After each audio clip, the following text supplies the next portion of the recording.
పరమ తండ్రి, మీకే స్తుతులు చెల్లిస్తున్నాం నాయన. ఇప్పటి వరకు నాయన పాటల్లోనూ ఆరాధనలో మహిమ తెచ్చుకున్నారు. కీర్తన ద్వారా హెచ్చరించబడ్డాం. సాక్ష్యాలు అద్భుతమైన సాక్ష్యాలయ్యా. ఇరుకులో విశాలతను కలుగు చేశారు, వ్యాధుల్లో స్వస్థపరిచారు, ఆదరణ లేని సమయంలో ఆదరణ కలిగించారు, అపాయాల నుండి తప్పించారు, అనేక రీతులుగా సహాయం చేశారని నాతో సహా మేమందరం సాక్ష్యాలు ఇచ్చాం. మీ కార్యాలు, క్రియలను మేము వివరించాం తండ్రి. ఆయన మేమందరము కూడా మీ ఉపకారాలను మర్చిపోక అన్ని విధాలుగా నీకు సాక్షులుగా బ్రతకడానికి సహాయం చేయండి. తిరుగా మీ సేవకుడు అల్పుడు గడ్డిపూస లాంటివాడు మీ పాద సన్నిధిని నిలిచి ఉన్నాడు నాయనా. అయ్యా, మీ సిలువ చాటును మరుగుపరుచుకోండి, మీ ఆత్మచేత అభిషేకించండి ప్రభో. నాతో, మాతో, మా అందరితో మీరు మాట్లాడండి అయ్యా. మమ్మల్ని బలపరిచి మీరు మహిమ తెచ్చుకోమని యేసు నామమున వేడుకుంటూ ప్రార్థిస్తున్నాం తండ్రి. ఆమేన్. స్తోత్రం చెప్దాం. హల్లెలూయా. ఇక్కడ యేసు ప్రభువారిని శోధించటానికి, ఆయన్ని పరీక్షించటానికి ఈ శాస్త్రులు, పరిచయులు ఉన్నారుగా. వాళ్ళ బ్రతుకులు బాగుండవు, వాళ్ళు ఆత్మీయంగా చక్కగా ఉండరు, హృదయ శుద్ధి కలిగి ఉండరు, దేవుని పనిలో యథార్థంగా నమ్మకంగా ఉండరు. యథార్థంగా నమ్మకంగా పరలోక రాజ్య వ్యాప్తిని జరిగిస్తున్నటువంటి యేసు ప్రభువారిని ఆయన ఏదో ఒక విధంగా ఆయన శోధించాలి, ఆయన అవమానపరచాలి, ఆయన విమర్శించాలి, ఆయన తక్కువ చేయాలి. అందరూ ఇతని దయామయుడు, కరుణామయుడు, అద్భుతాలు చేసేవాడని ఈయన్ని ఫాలో అవుతున్నారు. ఈయన దగ్గర నుండి దూరం చేసేయాలి ప్రజల్ని. కానీ ఇది ఈ శాస్త్రులు, పరిచయులు ఆలోచనలు అన్నమాట. అలాంటి ఆలోచనలు కలిగి ప్రజల నుండి దూరం చేయటానికి శోధించడం మొదలుపెట్టారు. చాలా పర్యాయాలు శోధించారు. ఆ పాప స్త్రీ దగ్గర శోధించారు, ఇంకా కొంతమంది రోగులను స్వస్థపరిచేటప్పుడు శోధించారు. ఇక్కడ ఈ పన్ను విషయం, ఈ ట్యాక్సీ కట్టే విషయంలో ఇక్కడ శోధన ఆరంభమైంది. నీకేమితో వచ్చినది? కైసరుకు పన్నిచ్చుట న్యాయమా కాదా మాతో చెప్పుమని అడుగుటకు హెరోదీయులతో కూడా తమ శిష్యులను ఆయన యొద్దకి పంపిరి. హెరోదీయులతో కూడా శిష్యులను కూడా యేసయ్య దగ్గరికి పంపించారు శోధించటానికి. బాగా వినాలి. యేసయ్యకి శిష్యులకి వాళ్ళ మధ్య జరగటమే కాదు, మీకు నాకు కూడా జరుగుతుంది. మీ పాస్టర్ గారు అట్టంటగా ఇట్టంటగా, వీళ్ళు అందుకు వెళ్ళారంటగా, ఇందుకు వెళ్ళారంటగా అన్నప్పుడు నిజంగా మీరు నా పక్షంగా ఉంటే, నా యథార్థత, అంతరంగం, నా ప్రయాస నిజంగా ఎరిగితే మీరు ఫైట్ చేస్తారు. ఎవరైనా చెప్పింది వాడే తప్పుడోడు, వెళ్ళినోడే తప్పుడోడు, వంకరోడు వాడు ప్రసంగం కోసం వెళ్ళాడు, వాడు చీట్ల కోసం వెళ్ళాడు అని చెప్తారు యథార్థంగా మీరు అయితే. ఎందుకంటే ఈ కొంతమంది నన్ను అక్కడికి రమ్మంటున్నారండి అని అడుగుతున్నాడు. రమ్మంటారు, నువ్వేమన్నా మౌనంగా ఉండాలి, నేను ఎందుకు వెళ్తాను అంటున్నాడు. అదేదో అక్కడ చెప్పొచ్చు. ఆయన నేను వచ్చేది ఏందయ్యా, నువ్వు పెద్ద ప్రసంగికుడువా, నువ్వేమన్నా మారు మనసు పొందినాడు అని చెప్పాలి. నా పక్షంగా ఉంటే, నా హృదయానుసారం లేదు అటు చెప్తారండి. అలా చెప్తారు. లేదులే, గోడ మీద పిల్లులు ఉంటారు, అక్కడికి వెళ్ళి ఆడు మాటల, ఇక్కడికి వచ్చి వీళ్ళ మాట. వీళ్ళు చాలా డేంజరు. శత్రువులు ఎక్కడే లేరు, ఎక్కడే అన్నట్టు ఉంటారు. ఇస్కారైతు యోధాలాగా అలా ఉండకూడదు. ఒక నాయకుని దగ్గర నువ్వు ఉన్నావంటే ఆయన పక్షంగానే నువ్వు మాట్లాడినప్పుడు నువ్వు యథార్థవంతురాలి. నాకు కొన్ని విషయాల్లో పాస్టర్ల విషయం కూడా తేడా పడితే ఎంటర్ కానివ్వను, మాట్లాడను. అదేంటంటే అంతే, కొన్ని క్షమించకూడదు. ఇక్కడ నుంచి కొంతమంది వెళ్ళిపోయారు. నేను హాస్పిటల్లో ఉండటానికి కొంతమంది తెలుసుకున్నాను, చూస్తానికి. ఎందుకు ఎట్టుందంటే వాళ్ళు చూసేది కత్తితో పొడిచి పౌడర్ రాసినట్టు ఉంటుంది. ఇప్పుడేమో కీడు చేసి వెళ్ళావు, నేను పేషెంట్ కంటూ చూస్తే నేనేమైనా ఆనందిస్తానా ఏంటి? ఇంక బీపీ ఎక్కువ అయిపోద్ది పేషెంట్కి. అలాంటి వాళ్ళు వెళ్ళిపోవటం మంచిది, ఇంక రాకూడదు. వాళ్ళు వచ్చిన తర్వాత ఏం చేస్తారంటే వాళ్ళు ద్రాక్ష తోట జరిపేటటువంటి గుంట నక్కలు. వాళ్ళు ఇంకా నలుగురిని మళ్ళీ డిస్టర్బ్ చేయొచ్చు. నేను ఇంకా ఒక్కసారి వారి పరిస్థితి తేడా పడిందంటే నేను నమ్మను. వాళ్ళని ద్వేషించను, దూషించను, శిక్షించను, క్షమిస్తా, మౌనంగానే ఉంటాను, కానీ నమ్మను, అడుగు పెట్టనివ్వను. మళ్ళీ ఇంకో కీడు చేస్తాడు. తెలిసి సర్పాన్ని ఎవరైనా ఇంట్లో పెట్టుకుంటారండి? తోడేళ్ళనే ఎవడైనా గొర్రెల మధ్యకి తెచ్చుకుంటాడా? ఇది సేవకులు జాగ్రత్తగా ఉంటే ఈ 42 సంవత్సరాలు పడిన ప్రయాస, కష్టం, మీ అందరి కన్నీరు వ్యర్థం కాకుండా ఉంటుంది. అందుకే దొంగ అబద్ధ బోధకులను, గొర్రె చర్మం కప్పుకున్న తోడేళ్ళ విషయమై జాగ్రత్త అని యేసయ్య అన్నాడు, పౌలయ్య అన్నాడు. మన సంఘాన్ని మనం జాగ్రత్తగా కాపాడుకోవాలి. మందిరానికి వస్తున్న బిడ్డలు మీరు నమ్మకంగా ఉండాలి. శిష్యులను అడుగుతున్నారు, శిష్యులు కూడా పంపించారంట. అంటే వాళ్ళు ఇంకా అంత ఎదగలేదేమో. మా ప్రభు ఏం చెప్పినా నిజం చెప్తాడండి, నిజం చెప్తాడు. ఆయన అన్యాయం, అక్రమం ఆయన దగ్గర అసలు పనికిరాదు, ఇష్టం ఉండదు. ఆయన యథార్థవంతుడు అని చెప్పాలి వీళ్ళు. వాస్తవంగా అయితే తమ శిష్యులను ఆయన యొద్దకి పంపిరి. యేసు, వీళ్ళున్నారు విమర్శకులు, వారు చెడుతనం ఎరిగి, వేషధారులారా నన్నెందుకు శోధించుచున్నారు అని ఆ కాయిన్ ఒకటి, ఆ పన్ను కట్టేటటువంటి ఆ రూకా లేక కాయిన్, ఆ దేనారం ఒకటి ఆయన దగ్గర తెమ్మన్నాడు. వారు ఆయన యొద్దకు ఒక దేనారము తెచ్చిరి. అప్పుడు ఆయన ఈ రూపమును పై వ్రాతను ఎవరు అని అడుగగా వాళ్ళకే చూపించాడు. కొన్ని వాళ్ళకి చెప్పి చూపిస్తాడు. దీని మీద ఆ బొమ్మ ఉంది కదా, రూపం అంటే బొమ్మ, ఆ బొమ్మ పై ఇంక చూడండి, 2 ఉంటాయి చూడనా, అది నొట్ట పెట్టుకొని ఉండు. ఒకటేమో మనమేమో బొమ్మ బొరుసు అంటాం కదా, ఈ రూపం. ఇదే మనకి ఈ గుర్తు ఉంటుంది, సింహం గుర్తు. నోట్ల మీదేమో గాంధీ తాతగారు ఉంటారు. ఆ తర్వాత పై వ్రాత నోట్లో ఉంటుంది, సంతకం ఉంటుంది, దానికి సంబంధించినటువంటి ఆ బొమ్మ ఉంటుంది, సంతకం ఉంటుంది. మన 100, 500, 250 ఈ నోట్ల మీద మన భారతదేశంలో. అదే రోమా చక్రవర్తి కైసర్ బొమ్మ ఉంటుంది, ఆయన వ్రాత ఉంటుంది. ఈ 2 ఆయనే ఉంటాయి దాని మీద. ఎందుకంటే అంటే ఆయన ఆ రోమా చక్రవర్తి కైసర్ అనేక దేశాలను జయించి ఆ ప్రజలందరినూ, ఆ రాజ్యాలను తన వశపరుచుకొని వారందరూ కూడా తన అధికారానికి లోబడి ఉండేటట్టుగా మలుచుకొని వారందరూ ఆయనకు ట్యాక్స్ కట్టాలి, పన్ను కట్టాలి.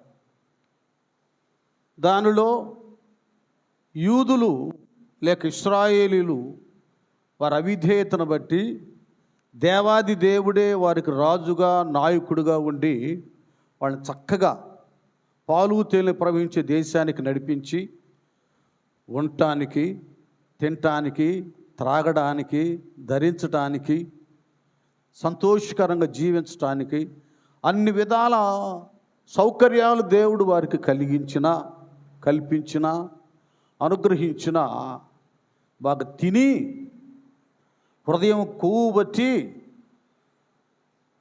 దేవుని విడిచి అన్ని దేవతల వైపు తిరిగి వాడితో సాంగత్యం చేసి చివరికి భ్రష్టులై భ్రష్టులై దేవునికి వ్యతిరేకులై శత్రువుల చేతులు ఓడిపోయి బానిసలైపోయారు. ఎక్కడ దాకా వచ్చిందంటే బాబిలోను, తర్వాత రకరకాల పార్శికులు, ఇలాగనేకులు, గ్రీకులు, ఆ తర్వాత రోమియోలు వీరి చేతికి దొరికేశారు. దెబ్బ మీద దెబ్బ. మీరు వినండి, గుర్తుపెట్టుకోండి. మనం కొన్ని తప్పులు చేసి దేవునికి దూరమైనప్పుడు ప్రతి విశ్వాసి, ప్రతి దేవుని కుమారుడు కుమార్తె చేసిన తప్పును సర్దుబాటు చేసుకోకుండా దిద్దుబాటు చేసుకోవాలి. ఇప్పుడు జరుగుతుంది ఏంటంటే, నేను చేస్తే ఏం తప్పులు, వాళ్ళు చేశారుగా, ఇదేం లేదు, నేను తప్పు అనుకోవట్లేదే. చాలామంది తప్పును కప్పిపుచ్చుకొని దాన్ని మంచిగా క్రియేట్ చేసుకుంటున్నారు. అందుకే పౌలు గారు కోపం వచ్చారే, మీరు సిగ్గుపడవలసిన వాటిలో ఏమవుతున్నారంట, అతిశయ పడుచున్నారు. కొంతమంది సిగ్గుపడాలి, వాళ్ళ స్థితిని బట్టి సిగ్గుపడాలి. కొన్ని అవిధేయత కార్యాలు చేసినప్పుడు, దుర్మార్గపు కార్యాలు చేసినప్పుడు సిగ్గుపడాలి. సిగ్గు అనేది లేకపోతే సిగ్గు శరం అంటారు, ఇది కూడా ఉండదు, దుర్మార్గం అయిపోతారు. దేవుళ్ళో సరిగా జీవించేవారు ప్రతి చిన్న విషయం, నేను మంచిగా ఉన్నానా చెడ్డగా ఉన్నానా అని వాక్య అర్థంలో చూసుకొని సరిచేయబడతారు. అపవిత్రత, అనాలోచన అనేది వారిలోకి రాకుండా జాగ్రత్త పడతారు. పరిపూర్ణ పవిత్రులుగా నిలబడతారు. వారు అన్యాయం, అక్రమం ఏది చేయరు. ఎందుకంటే స్పష్టంగా ఉంది, అరే బాబు, నువ్వేదో చేస్తున్నావు, సంతోషిస్తున్నావు, తిను, తాగు, హ్యాపీగానే ఉండు, వీటన్నిటిని గురించి అది మంచే కానీ చెడే కానీ ఎక్కడికి వచ్చింది, రేపు తీర్పులోకి వచ్చింది. అది నేను సేవ చేస్తున్నానని అనుకోవచ్చు. సంఘాలను దోచుకొని సంఘాలను డిస్టర్బ్ చేసిన వాళ్ళు అనుకోవచ్చు నేను సేవే, కానీ అది మంచిలాగే ఉంటుంది. కానీ నువ్వు చెడుతో మంచిని మెల్ట్ చేశావు. ఇలాగ చాలా దుర్మార్గం ఉన్నాయి. అది భక్తి లోతుల్లో బ్రతికే వారికి అర్థమవుతుంది. కానీ భౌతికంగా జీవించే వారికి నేను పాడాలి, నేను ప్రసంగం చేయాలి, నేను అట్లా చేయాలి, ఇట్లా చేయాలి అనుకునేవాడికి అది అర్థం కాదు. ఇది చాలా లోతైనది భక్తి జీవితం. అది అందరికి అర్థమయ్యేది కాదు. దాన్ని దిద్దుబాటు చేసుకోవాలి, సరి చేసుకోవాలి. అప్పుడు మనం ఏదైతే పోగొట్టుకుంటున్నామో పశ్చాత్తాపం అయితే దాన్ని మళ్ళీ సంపాదించుకుంటాం, మళ్ళీ నిలబడటం మాత్రమే కాకుండా దాంట్లో వర్ధిల్లుతాం. నువ్వు ఆ తప్పును తెలుసుకోకపోతే, దాని విషయమై క్షమాపణ కలిగి ఉండకపోతే, నీ సహోదరుడికి నువ్వు కీడు చేశావు, అతడు బాధపడుతున్నాడు, నీ ముందు కూడా వ్యక్తపరిచాడు, నువ్వు అతనికి చేసిన హాని ఏంటో, నష్టం ఏంటో, నీ వలన అతను కలిగిన అవమానం ఏంటో నీకు తెలియచేసినా కూడా, నా కడుపు నిండితే నాకు చాలే, వాడు ఏమైతే నాకెందుకు అనుకున్నావు అనుకో, నువ్వు దైవ సంబంధివి కాదు, దెయ్యపు సంబంధి. నీతిమంతుడు మాట, అది కష్టము నష్టము కలిగినను మాట తప్పడు. ఇది అవసరం. భక్తి లోతుల్లో మనం తెలుసుకొని అందులోకి వెళ్ళిపోవాలి. ఇక్కడ ఇశ్రాయేలీలు బానిసలైపోయి వాళ్ళ ఆదేశ రాజుల చేతి కింద వాళ్ళ బ్రతకటానికి కారణం ఏంటంటే, దేవుడి సన్నిధిలో వారు చేసిన తప్పును వారు సరిదిద్దుకోలేదు, వారు పశ్చాత్తాపడలేదు. ఏ రాజు వచ్చినా ఇంకట్టే రొటీన్గా బ్రతుకుతున్నారు. ఈ బ్రతుకు చాలే అనుకుంటున్నారు. అందుకే కైసర్ చక్రవర్తి, రోమా చక్రవర్తి పాలన కింద ఉన్నారు. పాలన కింద ఉంటూ చూడండి ఎంత భయంకరులో. ఈ శాస్త్రులు పరిచయులే, యూదులేగా. పాలన కింద ఉంటూ ఎవడైనా మంచి భక్తి బ్రతుకుతుంటే, యేసుప్రభు వారు లాంటి వాళ్ళు పరలోక రాజ్య సువార్తను ప్రకటిస్తుంటే వాళ్ళను లేకుండా చేయటానికి ప్రయత్నం చేస్తున్నారు. ఇప్పుడు అదే జరుగుతాం. ప్రయత్నం చేస్తూ ఒక ప్లాన్ వేశారు. ఈ ట్యాక్స్ కట్టే విషయంలో అడుగుదాం ఈ బోధకుడిని, ఒకవేళ పన్ను కట్టకూడదు అన్నాడు అనుకోండి, ఇతడు రోమా ప్రభుత్వం మీద తిరుగుబాటు చేస్తున్నాడు. దాన్ని ఏం చేస్తాడు? ఊరక వ్యక్తిగతంగా చెప్పినా ఆయన ప్రసంగంలో ప్రభుత్వానికి, రోమా ప్రభుత్వానికి పన్ను కట్టకూడదు అంటున్నాడు హో అని చాటింపు వేస్తారు. ఆయన మహాజ్ఞాని, అనంత జ్ఞాని. ఈ దేవునికి స్తోత్రం గానంలో ఒక వచనం ఉంటుందిగా, ఆ వచనమేనా? ప్రభువు గొప్పవాడును,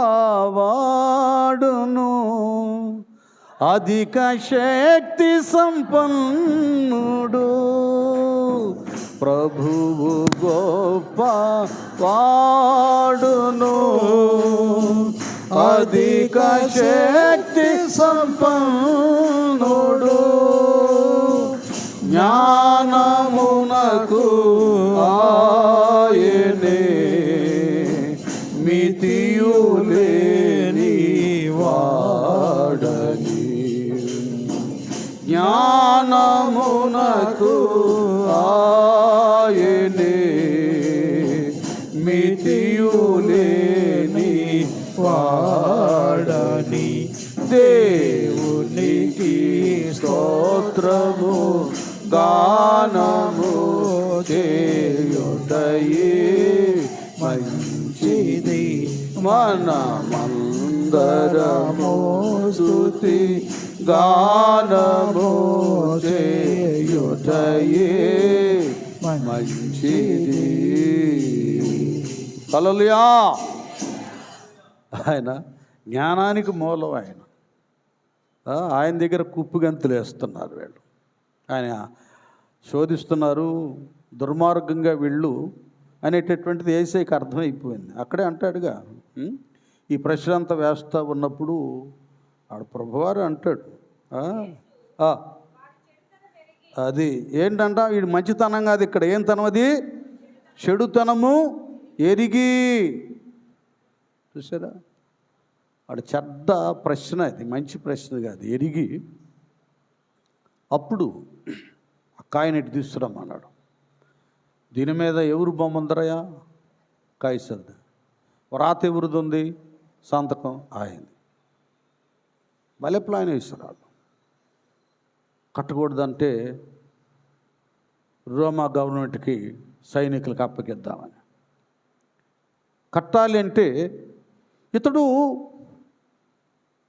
యూదా పక్షపాతి, యూదులకి వ్యతిరేకంగా ఉన్నాడు, విరోధి. రోమా ప్రభుత్వం మెప్పు కొరకు పన్ను కట్టమన్నాడు అంటాడు. ఈయన చాలా తెలివి చెప్పాడు.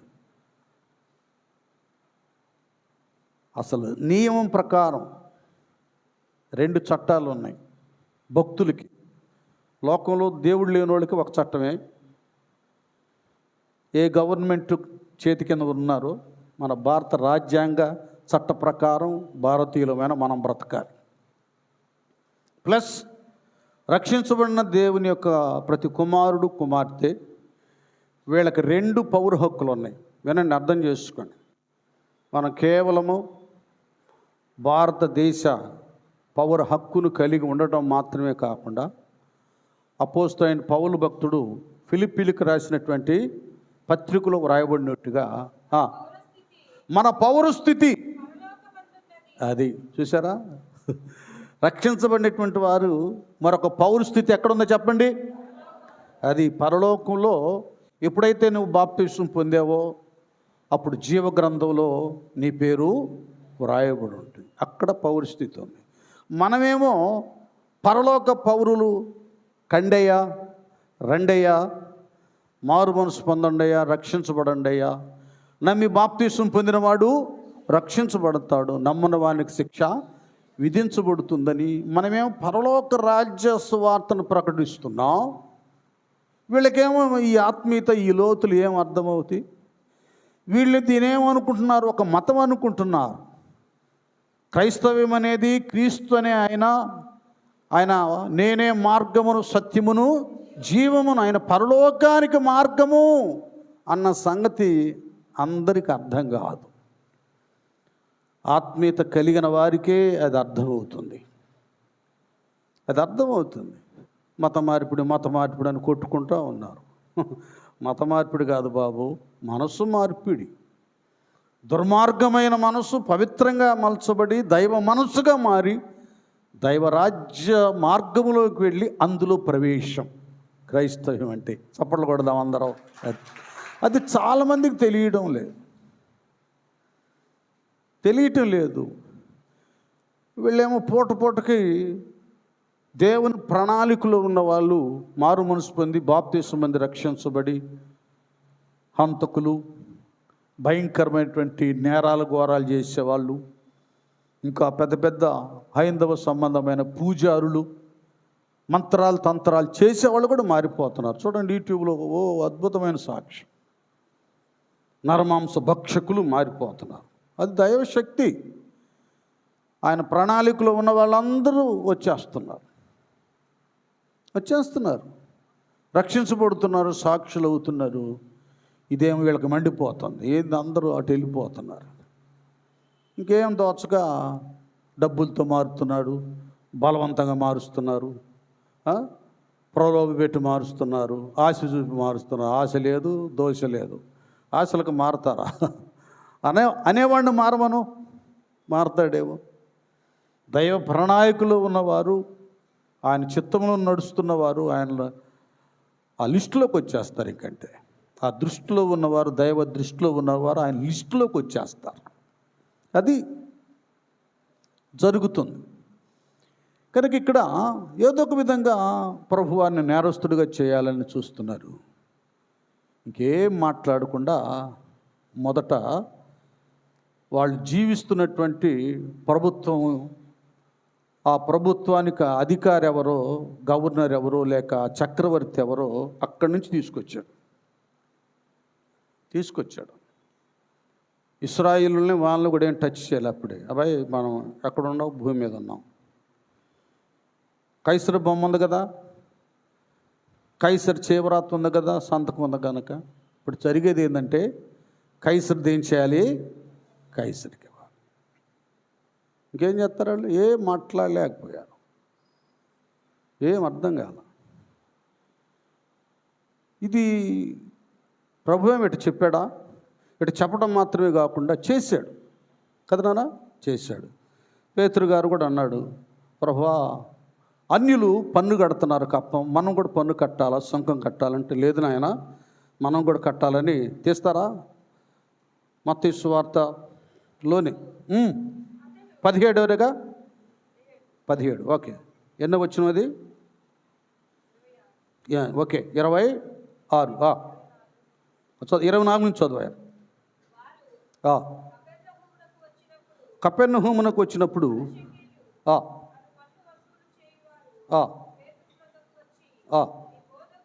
మీ బోధకుడు ఏమా మీ అరశకేలు చెల్లింపడా అని అడుగగా చెల్లించు నేను. అతడు ఏమా ఇంటిలోనికి వచ్చి మాటలాడక మునిపే యేసు ఆ సంగతి ఎత్తి, సీమోనా తీసేయ హంబింగ్ ఏందో అర్థం కావట్లా. ఏమన్నాడు నాన్న? సీమోనా నీకేమి తోచున్నది? భూరాజులు సుంకమును పన్నును ఎవరి యొద్ద వసూలు చేయుదురు?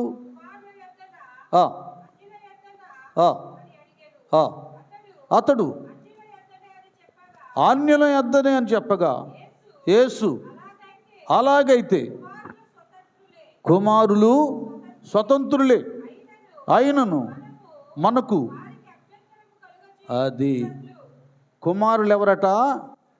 స్వతంత్రులు. ఇక్కడ ఒక చిన్న పాయింట్ మనం అర్థం చేసుకోవాలి.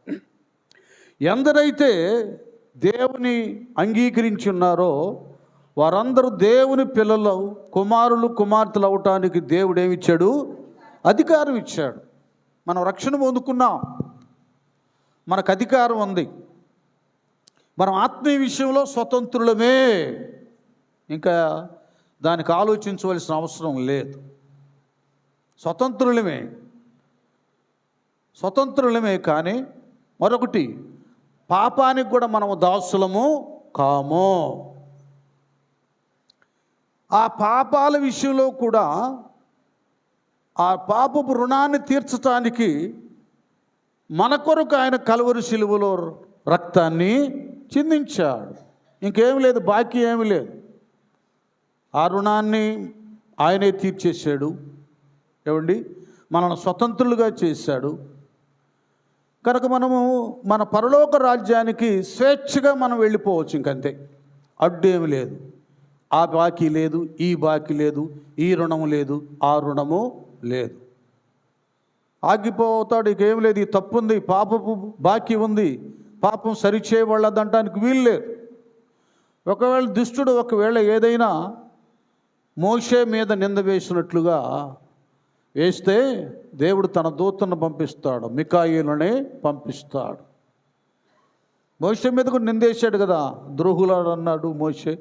ఇలాగ నీ ఆజ్ఞను ఉల్లంఘించాడు కదా, ఆజ్ఞ అతిక్రమమే పాపం కదా, పాపం వల్ల వచ్చే జీతం మరణం, నరకానికి మాతో పాటు రావాలి అన్నట్టు సాతానుగాడు వాదించినప్పుడు యెహోవా నామమున ఆ మికాయేలు వాడిని గద్దించడం జరిగింది. యెహోవా నామమున అనగా యెహోవా నామమున పశ్చాత్తాపడ్డాడు, సరిచేయబడ్డాడు. మా దేవుని దగ్గర ఒక నియమం ఉంది. తెలుసో తెలియకో ఒక పొరపాటు చేస్తే దావీదు వలె పశ్చాత్తాప్తులైతే, విరిగి నలిగినటువంటి మనసు హృదయాన్ని కలిగింటే, ఆయన దగ్గర విజ్ఞాపన చేస్తే ఆ పాపాన్ని ఆయన పరిహరిస్తాడు, క్షమిస్తాడు, సరిచేస్తాడు, పోగొట్టునవన్నీ కూడా మళ్ళీ ఇస్తాడు. ఆ రీతిగా మికాయేలు దూత సాతాను దూతను గద్దించి పారదోలినప్పుడు చక్కగా మనకెవ్వరికి అనుమానం లేకుండా యేసు ప్రభువులు వారితో రూపాంతరపు కొండ మీద ఏలియాతో పాటు మోషే ఏలియాలు అక్కడ ప్రత్యక్షమయ్యారు. చప్పట్లు కొడదాం, దేవుని స్తోత్రం.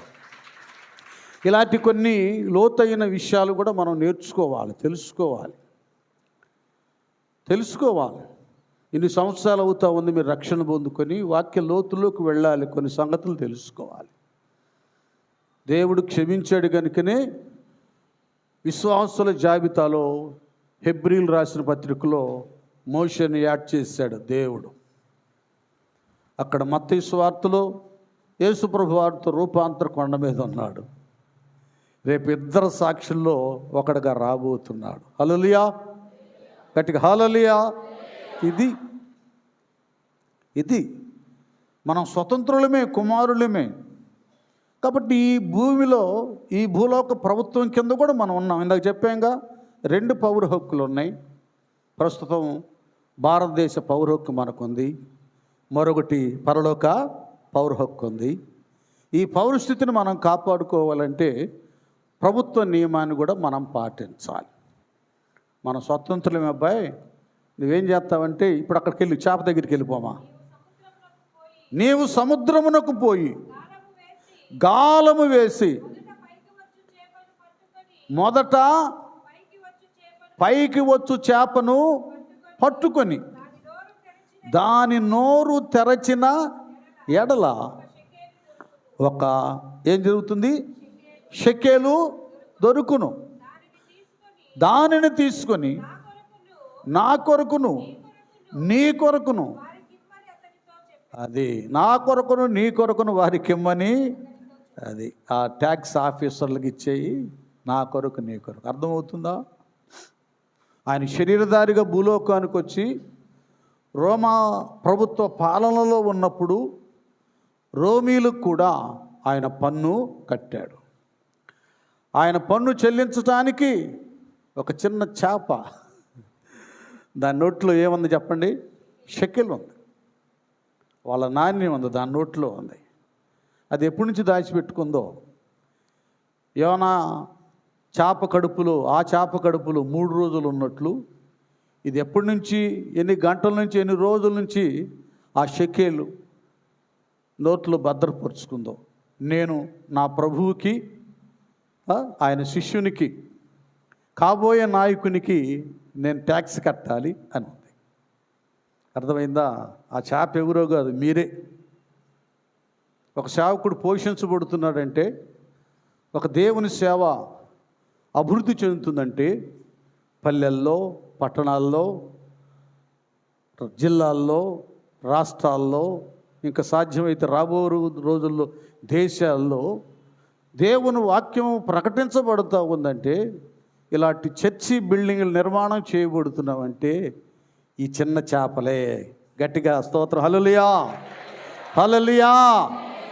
ఈ చిన్న చేపలే. ఈ చేపలు నోట్లు దాచుకోవట్లా, కడుపులు దాచుకుంటున్నాయి. కొన్ని చేపలు దొంగ చేపలు ఎక్కడ దాచుకుంటున్నాయి? అవి మింగేస్తున్నాయి.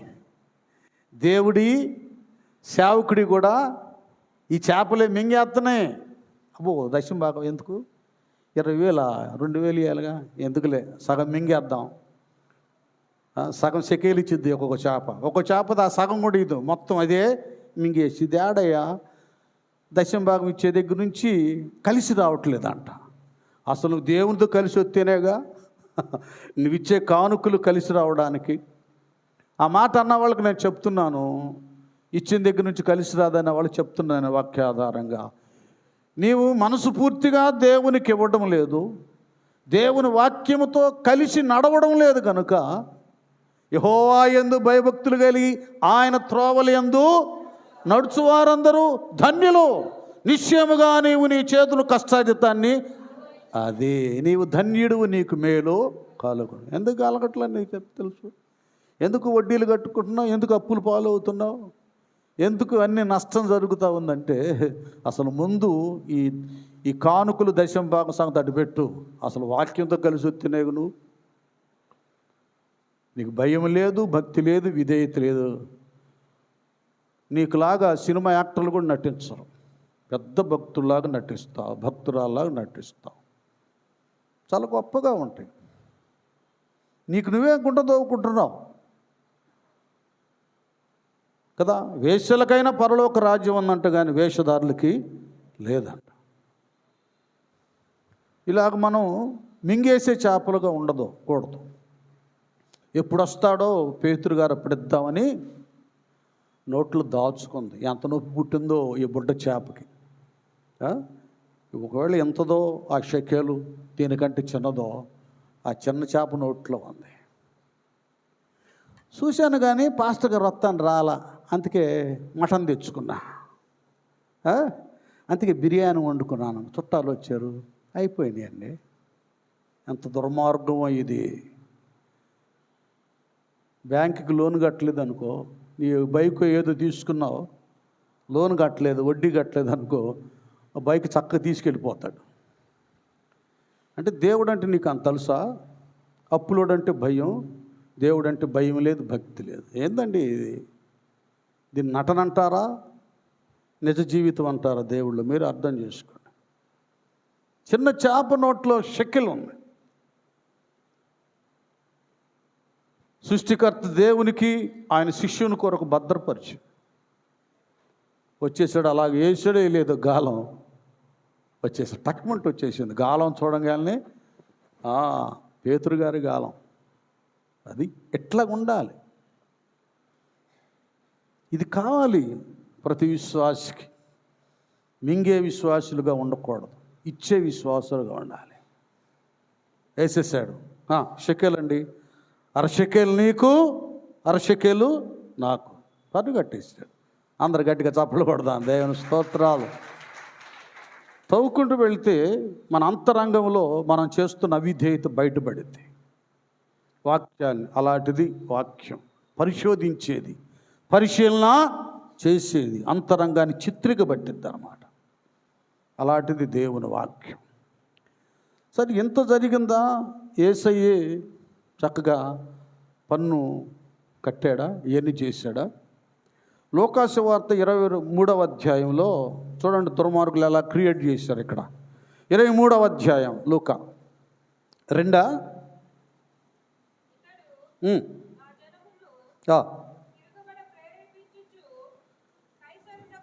కైసరునకు పన్నియవద్దనియు తానే క్రీస్తును ఒక రాజుననియు చెప్పగా మేము వింటిమని. చూసారా ఎంత దుర్మార్గం, ఎంత నెగిటివ్గా, ఎంత వ్యతిరేకం చెబుతున్నాడు. ఈయనే స్వయంగా పన్ను కట్టమని తన శిష్యుడైన పేతురు గారితో పంపిస్తే పన్ను కట్టాడు. వీళ్ళేమంటున్నారు? కైసరునకు పన్నియవద్దని. చూడండి, నేనే రాజును రా బాబు, వాడికి ఎందుకు పన్ను కట్టేది అని ఇలాగూ వ్యతిరేకమైనటువంటి ప్రచారం చేశారు. లేదండి, మన ప్రభు ఏ ప్రభుత్వ పాలన కింద మనం ఉన్నామో వాళ్ళకు లోబడమనే చెప్తున్నాడు. ఎందుకంటే నాన్న, ఒకసారి ఆయన పోలి నడుచుకున్న పౌలయ్య మాట విందాం. రోమీయులకు రాసిన పత్రిక 13వ అధ్యాయము 1-2.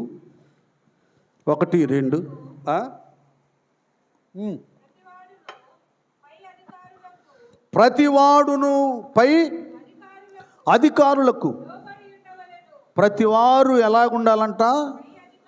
ఇది విశ్వాసులు చెప్తా ఉన్నాడు.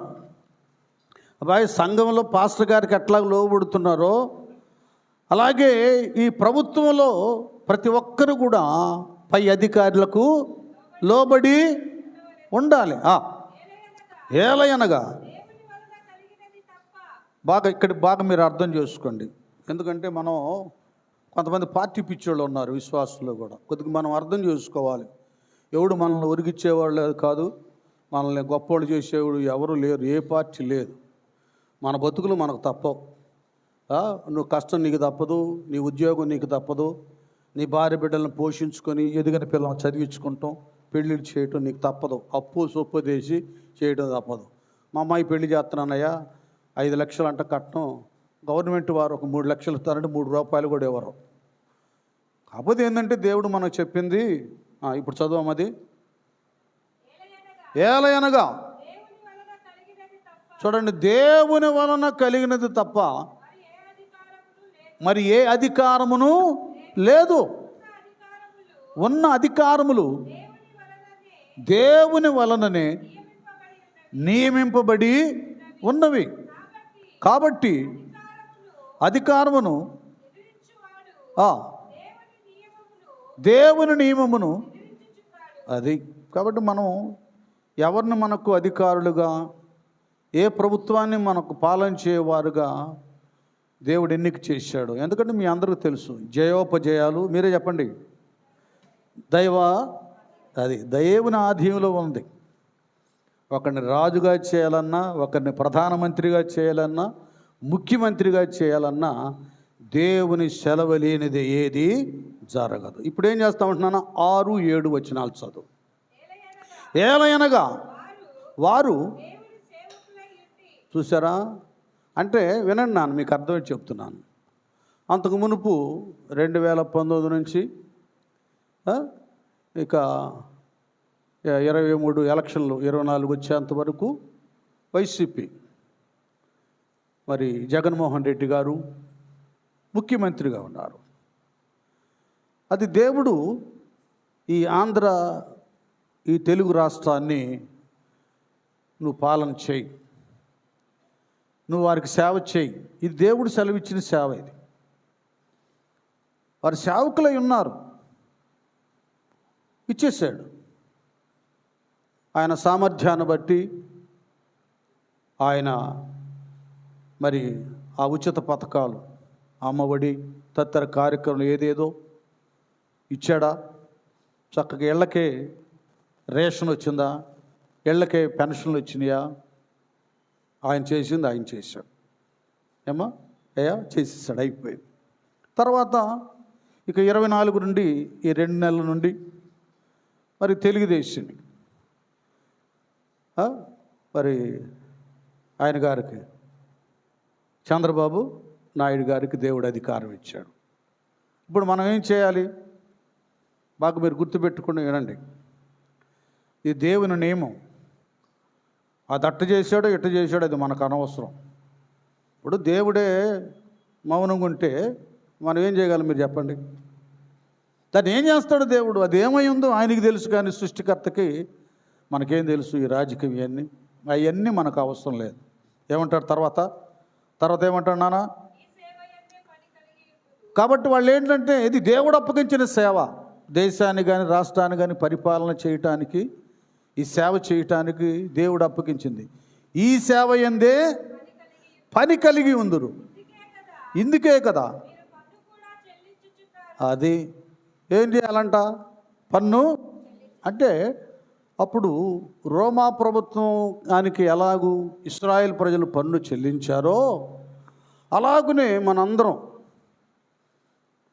కదా ప్రభుత్వానికి వాటర్ ట్యాక్స్ ఉంటుంది, కరెంటు బిల్లు కడుతున్నాం, మరి ఇంటి పన్ను ఉంటుంది కదా, మరి కొన్ని పన్నులు ఉంటాయి. రాబడి, ఆదాయం, వ్యాపారంలో అభివృద్ధి, ఇవి కొన్ని ఉంటాయి. కొంతమంది కోటేశ్వరులు పన్ను ఎగ్గొట్టినట్లుగా మనం ఎగ్గొట్టకూడదు.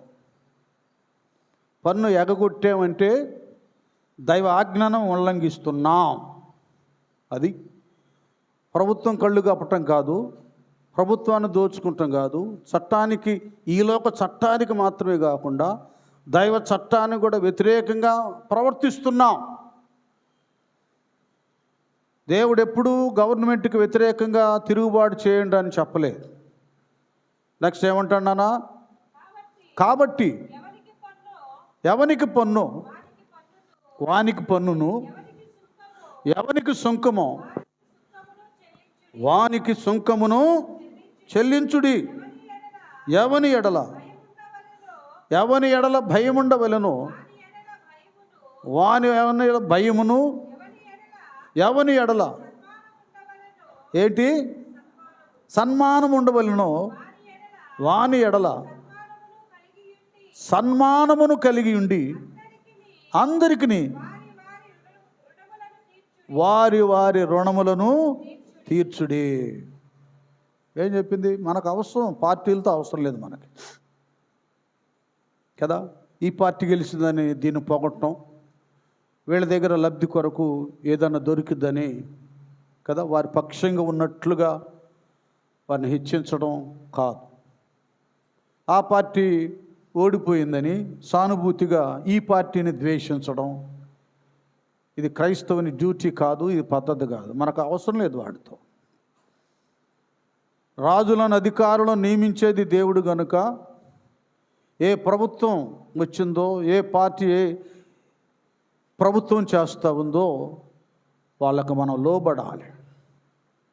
వారికి చెల్లించవలసినటువంటి పన్ను వారికి చెల్లించాలి. వారు ఏర్పాటు చేసిన నియమాన్ని మనం అనుసరించాలి. ఏమండి, నాయకులను, అధికారులను, పాలకులను మనం దూషించకూడదు. అది దైవ దోషణ అవుతుంది. మనకెందుకండి అతనిట్టా ఇతనట్టా అని. నేను చూస్తున్న యూట్యూబ్లో స్త్రీ అని, పురుషుడని, చిన్నని, పెద్దని, వృద్ధుడని గౌరవ మర్యాదలు ఏముంటల్లా ఈ రాజకీయ సంబంధమైన వాళ్ళకి. పెద్ద వయసు తల్లి లాంటిది ఆమెను విమర్శిస్తున్నారు.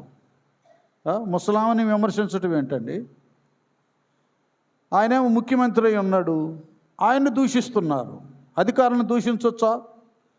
దేవుడు ఒప్పుకోలేదు. కొన్ని నియమాలు ఉన్నాయి, ఆ కట్టుబాటు మనకు అవసరం. ఏ పార్టీ వస్తే చెప్పానుగా మనకు చేసేది ఏమీ లేదు. మన కష్టం మనకు తప్పదు.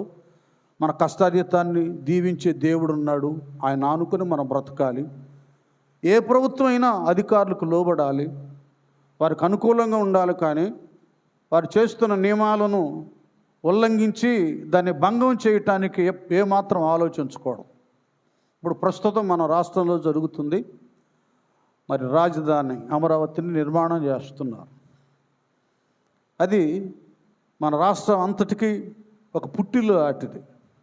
మన ఇల్లును మనం ఎలా కట్టుకుంటామో, నాన్న మొదలు పెడుతున్నప్పుడు ఇంట్లో ఉన్న పిల్లలు కష్టపడి, ఇదిగో డాడీ నాది ఈ 10,000, ఇదిగో నా 20,000 ఎలాగిచ్చి ఆ ఇల్లు చక్కగా కట్టుకుంటామో, అది మన రాష్ట్ర రాజధాని కనుక, మనకి ఇల్లు లాంటిది కనుక సాధ్యమైతే అందరం సహాయం చేయండి, గది చేయండి. ఇదిగో నేను 10,000 ఇస్తాను, 5,000 ఇస్తాను, 1,00,000 ఇస్తాను, ఇవ్వండి. ఇదే మనం చేయాల్సింది.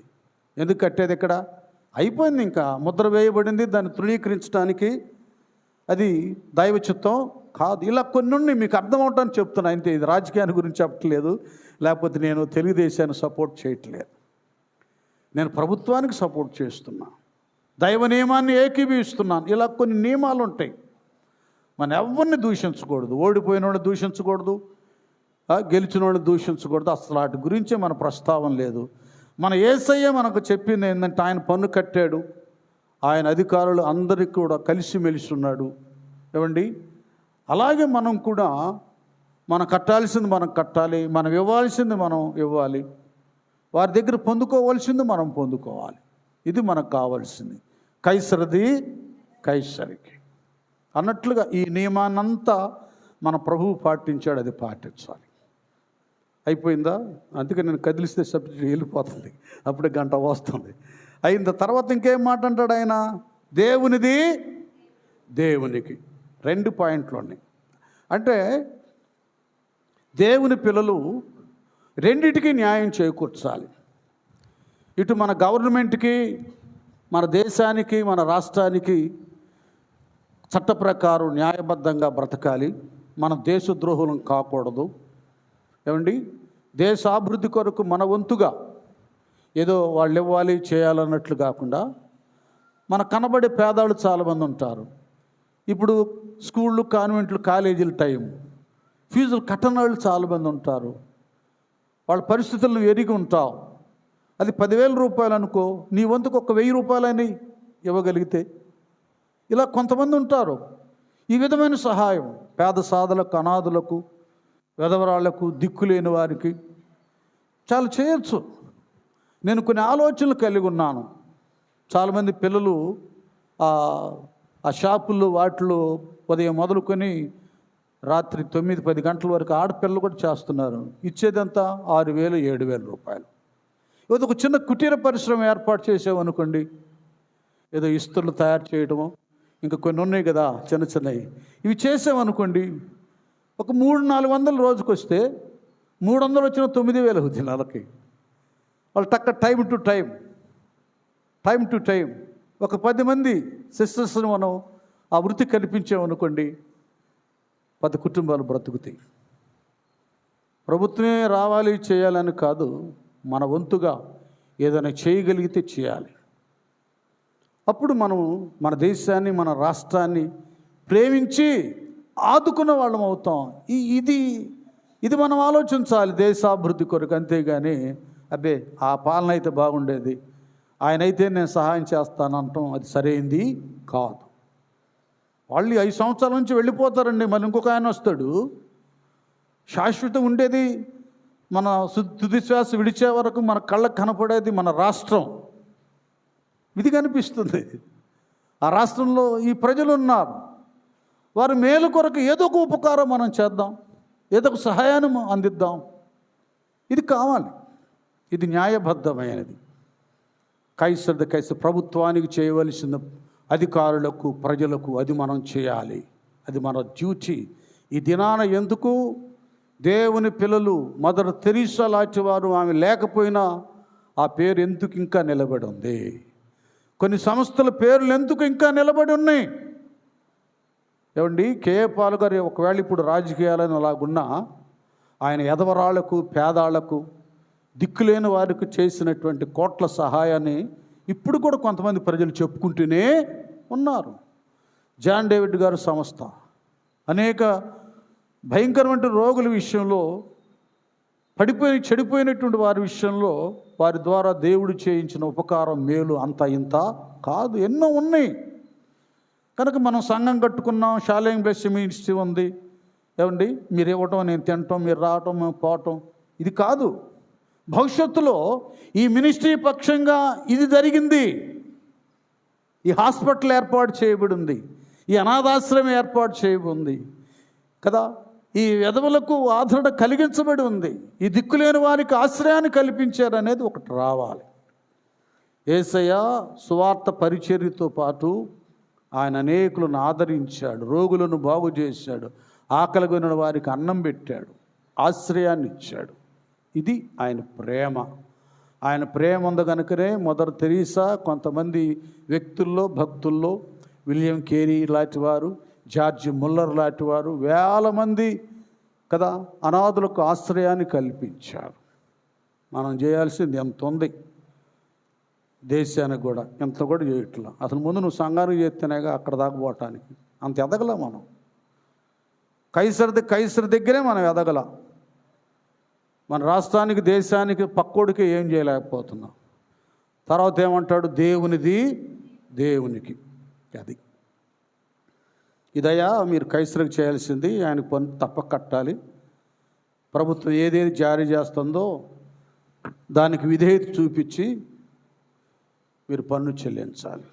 అలాగే దేవునిది దేవునికి. ఇప్పుడు అది ఆ కాయిన్ వరకే కైసరిది. ఆయన దగ్గరికి ఆ అకౌంట్లోకి, ఆ ఖజానాలోకి ఆయన రూపం ఉన్నది, ఆయన దగ్గరికి వెళ్ళిపోద్ది. ఇప్పుడు దేవునిదని ఎంత డీప్గా వెళ్ళిపోయాడు యేసుప్రభువు, మామూలు కాదు.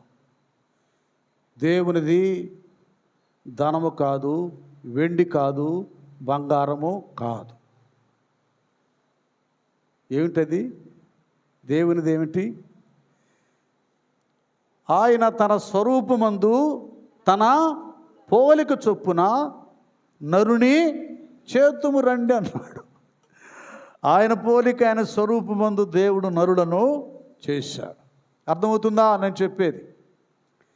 ఈ కాయను, కైసరు బొమ్మ సంతకం ఉన్న కాయను మరలా ఆయన బొక్కసంలోకి, ఆయన అకౌంట్లోకి, ఆయన ఖజానాలోకి ఎలాగెళ్ళిపోతుందో పన్ను రూపంలో, ఆయన పోలిక, ఆయన స్వరూపముగా చేయబడిన కుక్కలు కాదు, ఎలుకలు కాదు, ఏనుగులు కాదు, పాములు కాదు, పులులు కాదు, సింహాలు కాదు, నరుడు,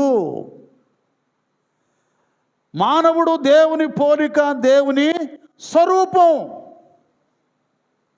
ఆ కాయన్ని పరమందున దేవుడు తన డిటో, తన స్టాంపు ఇక్కడ దింపాడు మనలో. అది ఆయన మనం ఆయన స్టాంప్ అన్నమాట. ఆయన పోలిక స్వరూపం మనమే. ఇప్పుడు ఏం కావాలి? ఆయన పోలిక, ఆయన స్వరూపమందు ఆయన సంతకం, నాసికారంధ్రములలో జీవాయువును ఊదగా నరుడు జీవాత్మాయనను వ్రాయబడి ఉంది. మనలో సంతకం ఆయనది, ముద్ర ఆయనది, పోలిక ఆయనది కనుక మనము ఆయన వారులమై ఉన్నాం. ఆయన చెంతకు చేరవలసిన వారమై ఉన్నాం. కైసరికి ఎట్లా చేరిందో దేవుని వారమైన మనము దేవుని చేతిలోకి రావాలి. అందుకన్నాడు, నా అరిచేతిలో నిన్ను చెక్కుకొని ఉన్నాడు. దేవుని చేతిలోకి రావాలి. అది ఏం జరుగుతుంది ఇక్కడ? మనం దేవుని వారలమై ఉండగా, దైవాత్మ కలిగి ఉండగా, అనేకులు ఆయన ఖజానాలోకి, ఆయన మందిరములోకి, ఆయన లిస్టులోకి, ఆయన దృష్టిలోకి, ఆయన సన్నిధికి, ఆయన రాజ్యములోకి రావటం లేదు. తనది కాదు, సైతానుగాడిది కాదు. వాడేమో ఆ నేల మట్టిలాగా తీసుకొని దాన్ని మెత్తగా చేసి ఒక గోధుమ పిండి, ఈ పొరాటాలు చేసేటట్టు మైదా పిండి కరిగినట్టు కలపల. ఆయన తీల, సైతాన్ తీల, దేవుడు తీశాడు మనల్ని నేల మట్టితో. ఆ మాట చదువుతారా? కొద్ది గుర్తు చేద్దాం సందర్భంగా. నేల మట్టి తట్టు చేసాడు ఆదికాండం 2లోనేనా? అయిపోయింది 10, మళ్ళీ ఎపిసోడ్ అయింది, ముగించాలి మరి. రొట్టె కార్యక్రమం ఉంది. 2వ అధ్యాయం ఆదికాండం. నేల మట్టితో ఎవరైనా చదవచ్చు నాన్న, అక్కే కాదు. దేవుడైన యెహోవా, చూడండి ఇక్కడ క్లియర్గా ఉంది, నేల మట్టితో నరుని నిర్మించి వాని నాసికారంధ్రములలో జీవవాయువును వదగా. అది నేలబంటితో తన స్వహస్తములతో చేశాడు మనల్ని. వాడు కాదు చేసింది. నువ్వు వాడి సొత్తు కాదు.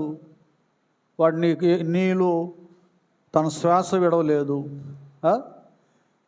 తన పోలిక తన స్వరూపం నేను చేయలేదు. వాడి రూపమే భయంకరమైంది. అరే దెయ్యపు రూపం అంటారు చూసావా, వికృత రూపం. చక్కటి సుందరమైన రూపంతో ఆయన మానవుడిని చేశాడు. అలాంటి మానవుణ్ణి, దేవుని సంబంధమైన మానవుడిని సాతానుగాడు తన వల్ల వేసుకున్నాడు. ఇంకంతే, తన వల్ల వేసేసుకున్నాడు. తన ఆలోచనలు పుట్టించాడు. దుష్టుల ఆలోచనలు. దుష్టుని ఆలోచన చొప్పున నడవక, పాపుల మార్గమున నిలవక, అపహాస కూర్చుండే చోటున, ఇవన్నీ వాడు ఏది వ్యతిరేకమో దైవ వాక్యానికి దానికి అనుకూలంగా చేసేసాడు. ఎందుకంటే సైతాను గ్రంథం కూడా ఉంది ఇంగ్లాండ్లో. వాడు దీనికి టార్గెట్ చేశాడు. మొదటి కీర్తనకి దుష్టుల ఆలోచన చొప్పున నడవాలి, పాపుల మార్గమున నిలవాలి, అపహాస కూర్చుండే చోటున కూర్చుండాలి. అప్పుడు లోకం మన వంటి వణికిపోద్ది. దుష్టుల అనేకుల ఆలోచన గట్టిదైపోయి నరుల చెడుతనం ఎట్టదైద్ది, గొప్పదైపోద్ది. మన చెడుతనం గొప్పదైద్ది. ఎవడైనా సరే మనకు వ్యతిరేకం ఉంటే వాడిని చంపేస్తాం. మనల్ని చూసి భయపడాలి. ఇది సాతానుగాడు ఆయన పోలిక స్వరూపమైన మనలను తన చేతిలోకి లాక్కొని తన పోలిక తన స్వరూపాన్ని మనలో ఇమిడ్చాడు. దాని అర్థం ఏంటంటే పౌలే చెప్తాడు, మన బాహ్య పురుషుడు బలము పొంది అభివృద్ధి చెందుతున్న కొలది అంతరంగ పురుషుడు ఏమైపోతాడు, బలహీనుడైపోతాడు, కృషించి పోతాడు. ఈ బాహ్య పురుషుడు అంటే శరీర క్రియలు కార్యాలే సైతానుగాడు కల్పించేది. వాడేం చేస్తున్నాడు, మన ఆత్మ మన అంతరంగం దేవునికి అనుకూలంగా ఇష్టంగా ఆయన మలుచుకున్నాడు, పవిత్రంగా మలుచుకున్నాడు, హృదయాన్ని శుద్ధి చేశాడు, తన శ్రేష్ఠ ఆలోచనలు పుట్టించాడు. ఎందుకంటే మన దేవుడు ఆలోచనకర్త గనక. వీడేం చేశాడు, తన ఆవరించి మానవుని మీద ఆ పోలిక ఆ స్వరూపాన్ని పూర్తిగా మార్చేశాడు. ఆత్మ పురుషుణ్ణి నశింపజేశాడు, క్షీణింపజేశాడు. ఈ అంతరంగము ఆత్మీయత క్షీణిస్తున్న కొలది మానవుడు దేవునికి దూరం అయిపోయాడు, సాతాను వశం అయిపోయాడు. సాతానుగాడు పూర్తిగా ఆ పోలికలు మనలో లేకుండా చేశాడు. ప్రేమ లేదు, విశ్వాసం లేదు, సాత్వికం లేదు, దీన మనసు లేదు, ఆశ నిగ్రహము లేదు. ఆత్మఫలాలు ఉన్నాయి 9, అన్నీ దేవుని పోలిక అన్నమాట. అక్షయ దేవుని స్వరూపం అది. ఆ స్వరూపమే లేకుండా మన బ్రతుకులు పాడు చేసి పడేశాడు. ఆయన దగ్గరికి, ఆయన చేతిలోకి దేవునికి చెందవలసిన మనము పౌలైనట్లుగా జీవించువాడను నేను కాను, క్రీస్తే నా యందు జీవించుచున్నాడు. క్రీస్తు కనబడవలసిన మనలో సైతాను కనపడతాం. అమ్మో వీడు చూడరా, రూపమే సైతాన్ రూపం. ఆ రూపం కాదు, వాడు క్యారెక్టర్ ఉందే, వాడు దుర్మార్గత, వాడు స్వార్థం, కక్ష, ద్వేషం, దుష్ట పోలికలు కనపడుతుంటాయి. దేవుని వారము కొందరు సాతాను వారుగా రూపింపబడ్డారు. అది కనుకనే అందరినీ దేవుని వశము చేయటానికి వాక్యమైన దేవుడు శరీరాన్ని ధరించి ప్రయాసపడి భారం మోసుకుని సమస్త జనులారా నా యొద్దకి రండి, నేను మీకు విశ్రాంతిని కలుగు చేతునని తన రూపం మరలా మనకు అనుగ్రహించడానికి మన కొరకు కొరడాలతో కొట్టబడి ఆయన గుద్దుతూ ఉండగా ముఖాన్నంత గుద్దేశారు, గడ్డం పెరికేశారు. యెషయా ప్రవక్త అన్నట్లు ఆయనకు సొగసైనను సురూపమైనను లేకుండా పోయింది. ఎందుకు ఆయన ఆ సొగసును స్వరూపాన్ని 10,000 మందిలో అతి సుందరుడు కదా, అందరిలో అతి శ్రేష్ఠుడు, సుందరుడు, 10,000 మందిలో ఉన్న ఆయన గుర్తించవచ్చు. అంత అందంగా ఉంటాడు ప్రభువారు. మనకెందుకు?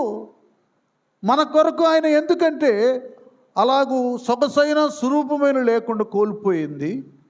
మనకున్న దైవ స్వరూపాన్ని మరలా మనకు కలుగు చేయటానికి యెషయా ప్రవక్త అన్నట్లు నడినెత్తి మొదలుకొని అరికాలు వరకు మనకు పాపము చేత కొంచెమైన స్వస్థత లేదు.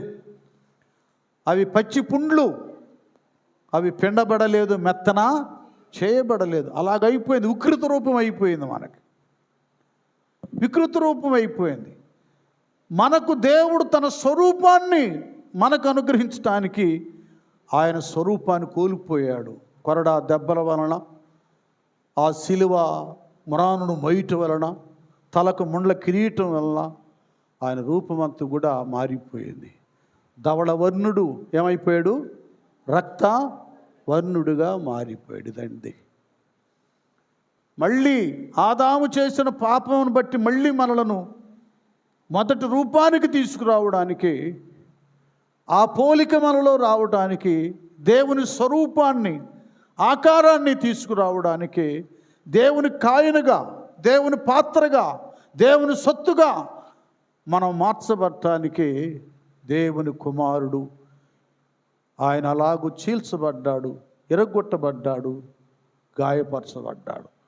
పౌలయ్య వివరణ ఇస్తాడు, చక్కటి వివరణ. నేను క్రీస్తును పోలి నడుచుకుని ప్రకారం మీరు నన్ను పోలి నడుచుకోండి. మళ్ళీ అంటాడు తన ప్రార్థనలో, గలతీలు అంటాడు 4:19, క్రీస్తు స్వరూపము లేక క్రీస్తు చదవండి 4:19 అనమ్మా. ఫిలిప్పు గలతి 4 ఇంకా అయిపోయింది. 10 అయిపోయింది, 11 అయిపోయింది. క్రీస్తు నా పిల్లలారా, క్రీస్తు స్వరూపము మీ యందు ఏర్పడు వరకు నీ విషయమై,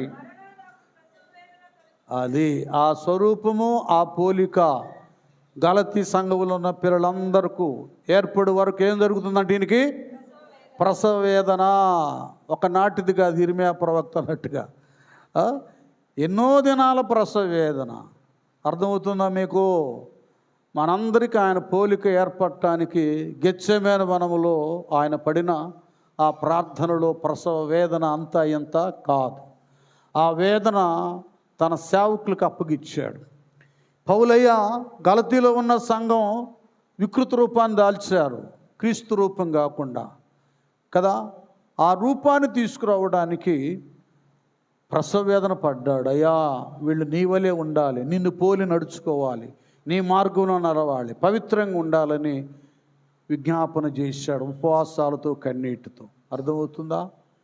కైసరిది దేవునిది, కైసరిది డబ్బు అయితే దేవునిది నువ్వు నేనే. ఎలాగున్నావు? ఆయన ముద్ర మనలో ఉందా? ఆయన ఆత్మ మనలో ఉందా? క్రీస్తుని పోలి పౌలయ్యలాగా మనం నడుచుకుంటున్నామా? ఆయనలాగా మనం ఉన్నామా లేదా? ఒక్కసారి మనం పరిశీలన చేసుకుందాం. ఇది కావాలి. ఈ ముద్ర మనలో లేకపోతే రేపు కడబోరం రోగినప్పుడు పైకి ఎత్తబడలేము. ఎందుకంటే నా గొర్రెలు నా స్వరము వినును. వాక్య రూపాన్ని నువ్వు ధరించినప్పుడే వాక్యమైన దేవుడు కాపరి పిలవగా ఆకర్షించబడి ఎత్తబడతావు. ఆ పోలిక నీలో చెడిపోతే, చల్లని రూపాయి అయిపోతే కదా, నోట్లుండయి, కరెక్ట్ నంబర్ దగ్గర చినిగిపోయింది అనుకోండి, అసలు చల్లదు. ఇంకేదైనా నూనె పడింది అనుకోండి, పసుపు పడింది అనుకోండి, అది చల్లదు. ఇప్పుడు భక్తులు పసుపు పడ్డాయి, చినిగిపోయినాయి, ప్లాస్టర్ అంచిని చండాలం వాసన కొట్టే వేస్తున్నారు. ఆ దరిద్ర పనులు చేయకండి, తప్పది. శ్రేష్టమైనది దేవునికి ఇవ్వాలి. మీరు కానుకేసేటప్పుడు ఎంతైనా సరే మీరు కంపల్సరీగా వేయాలని ఎవరు ఒత్తిడి చేయరు. మీకు ఒకవేళ వాళ్ళు వేస్తున్నారు, వేయకపోతే బాగాదిలే అనుకున్నట్టు వేసేవాళ్ళారు. మీరు కూడా మీరు వేసే 5 కానీ 10 కానీ 5 లేవులండి, 10 రూపాయలు కానీ 20 రూపాయలు కానీ 50 కానీ 100 కానీ దానికి ప్లాస్టర్ ఉందేమో, మురికి ఉందేమో, ఆయిల్ ఉందేమో చూడండి. లేకపోతే ఏం పర్లేదు, నువ్వు వచ్చి వాక్యం వింటే చాలు. అంతేగాని మాకు తలనొప్పి పుట్టించొద్దు. మేమేమో అక్కడక్కడ ఇస్తాం, ఏందండి పాస్టర్ గారు ఎట్ట చేశారు మాయ అంటున్నారు, మమ్మల్ని మాయగాళ్ళు అనుకుంటున్నారు. మీరు మాయ చేసిన సంగతి ఆయనకేం తెలుసు, నాకు తెలుసు. కానీ నన్ను మాయగాడు అంటున్నారు. ఆ పనులు చేయకండి, చక్కగా చూసి బాగుంటే లేకపోతే పర్లేదు, మీరు వేయకపోయినా పర్లేదు, యేసు రక్తమే జయం. అట్లాంటి పనులు చేయొద్దు. కాబట్టి ఇప్పుడు ఏమైంది, ఆ నోట్లాగా మనం అయిపోయాం, తుప్పు పట్టిన నాణ్యంలాగా. మేము చిన్నప్పుడు ఉండే అయస్కాంతం ఉండేది, ఆయన కొట్టుకెళ్తే ఇట్ట టకటక అంటుకుంటేనే కదా దాన్ని కౌంట్లు వేసుకుంటాడు, లేకపోతే ఈ స్వచ్ఛ తీసే అంటారు. ఇప్పుడు ఈ కాయిన్లన్నీ దేవునికి ఆకర్షించబట్ల, లోకానికి ఆకర్షించబడుతున్నాయి, దేవుని యొక్క లిస్టులో నుంచి త్రోసివేయబడుతున్నాయి. అలాగుండగాకండి. ఆయన పోలిక, ఆయన స్వరూపం మనలో ధరిద్దాం. ఆయన కాయినుగా, ఆయన సొత్తుగా, ఆయన పాత్రగా మనం ఉందాం. ఆయన వచ్చినప్పుడు ఆ గడియలో ఎత్తబడదాం. ఆయన పిలిస్తే ఆయన చెంతకి వెళదాం. ఆయనకి ఇష్టలుగా బ్రతుకుదాం. ఆయన స్వరూపం పోలికను ధరించి ఆత్మాభిషేకంతో ఆయన సన్నిధిలో బలపడదాం. అట్టి కృపను దేవుడు మనందరికి అనుగ్రహించునుగాక. తల వంచండి, ప్రార్థన చేసుకుందాం. హృదయాలు తెరవండి, నోరు తెరవండి, ఒకసారి ప్రార్థన చేయండి, ప్రభువుని అడగండి. టైం చాలదు, ఇంకా చాలా ఉన్నాయి. ఒక 5 పాయింట్లు ఉన్నాయి. పాయింట్కి వచ్చి పావు గంట అయినా పట్టిద్ది, అప్పుడు ఇంకో గంట అయింది. తల్ల వంచి ఒక్క నిమిషం ప్రార్థన పూర్వకండి. మనం ఎలాగున్నాం, మన గవర్నమెంట్ విషయంలో మనం ఎంత సమాధానంగా మనసు కలిగి ఉన్నాం. ఎవరెవరో తిట్టారని మనకెందుకండి వాళ్ళ సంగతి.